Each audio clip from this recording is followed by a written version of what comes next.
ওঠা, যার রাজনীতির হাতে করি আজকে প্রায় 40 বছর যাবৎ যিনি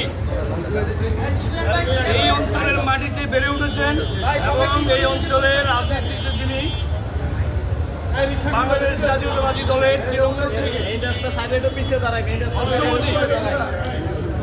ওয়ার্ড থেকে শুরু করে, থানা থেকে শুরু করে, ঢাকা মহানগর থেকে শুরু করে কেন্দ্রীয় সংসদ পর্যন্ত বাংলাদেশ জাতীয়তাবাদী ছাত্রদল এবং যুব দলের নেতৃত্ব দিয়েছেন।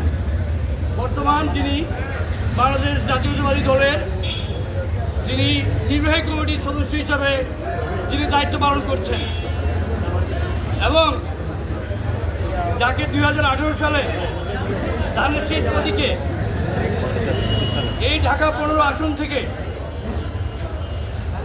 যাকে মনোনীত করা হয়েছিল, আমাদের সকলের সেই প্রিয় অভিভাবক যারা মামুন হাসান, আজকে এই দক্ষিণ কাফরুল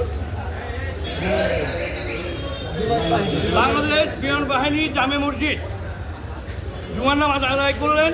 এই নিয়ে উনি এই 15 আসনের 31টি মসজিদে এই পর্যন্ত উনি নামাজ আদায় করলেন।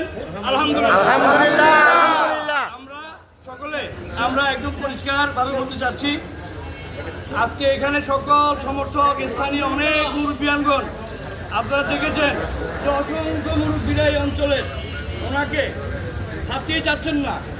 বিশেষ কিছু প্রোগ্রাম এই জুমার পরে রয়েছে, আসর নামাজের পরে রয়েছে, মাগরিবের পরেও রয়েছে। এই কারণে উনি বিদায় নিচ্ছেন। ইনশাআল্লাহ আবারও আপনাদের সঙ্গে সাক্ষাৎ হবে। আমরা যেটা বলতে চাচ্ছি, আল্লাহ পাক এই বাংলাদেশের যে চক্রান্ত চলছে, ধানের শীষ প্রতীককে দাবিয়ে রাখার জন্য যে চক্রান্ত চলছে, বাংলাদেশ জাতীয়তাবাদী দলের তৃণমূলের নেতাকর্মীরা বিগত 17 বছর যারা অন্যায়, অত্যাচার, নির্যাতনের শিকার হয়ে পরিবার পরিজন থেকে বিচ্ছিন্ন থেকেছেন, তারা কোনোদিন এটা মেনে নেবে না। জাতীয়তাবাদী দলের এই তৃণমূল থেকে উঠে আসা এই নেতাকর্মীরা অবশ্যই আগামী নির্বাচনের জন্য সমস্ত তৃণমূলের নেতাকর্মীদেরকে ঐক্যবদ্ধ হওয়ার আহ্বান জানাচ্ছেন।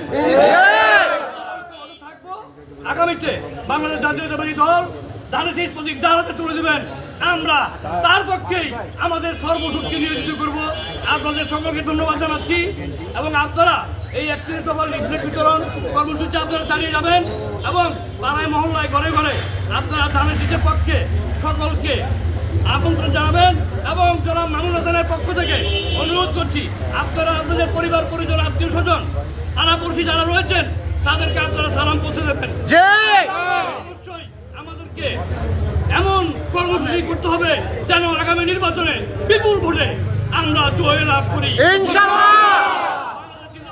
বাংলাদেশ জাতীয়তাবাদী দল জিন্দাবাদ।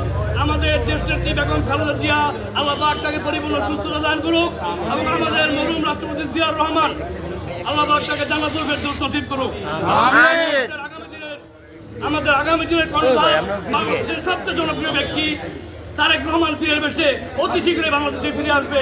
আপনাদের সকলকে ধন্যবাদ এবং আমাদের প্রিয় অভিভাবক আপনাদেরকে শুধু ধন্যবাদ জানিয়ে বিদায় নেবেন। আল্লাহ হাফেজ। বাংলাদেশ জিন্দাবাদ। আসসালামু আলাইকুম।